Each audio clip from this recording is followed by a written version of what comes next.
రైతులకు good news. ఒక్కసారి ఊహించండి, పొలంలో కలుపు మొక్కలు మనం చేతులతో తీస్తాం, లేకుంటే మందులు చల్లుతాం. ఇవన్నీ చేయడానికి ఒక మిషన్ వస్తే ఎలా ఉంటుంది? రాబోయే వ్యవసాయంలో మరో విప్లవానికి శ్రీకారం చుట్టింది ఆర్టిఫిషియల్ ఇంటెలిజెన్స్. ఎన్విడియా టెక్నాలజీతో పనిచేసే ఈ ఏఐ ఫార్మింగ్ మెషిన్ పొలంలో ఉన్న కలుపు మొక్కలను కెమెరాలు మరియు ఏఐ సహాయంతో క్షణాల్లో గుర్తిస్తుంది.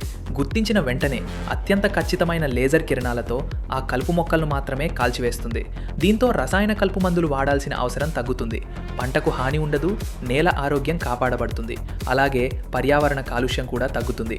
ఈ స్మార్ట్ టెక్నాలజీ వల్ల రైతులకు ఖర్చు తగ్గడమే కాకుండా పంట నాణ్యత కూడా మెరుగుపడే అవకాశం ఉంది. భవిష్యత్తులో వ్యవసాయం పూర్తిగా ఏఐ ఆధారంగా మారబోతుందనే సంకేతాలను ఈ టెక్నాలజీ ఇస్తోంది. ఏఐ వ్యవసాయంపై మీ అభిప్రాయం ఏమిటి? కామెంట్లో తెలియజేయండి. ఇలాంటి అప్డేట్స్ కోసం సబ్స్క్రైబ్ చేసుకోండి.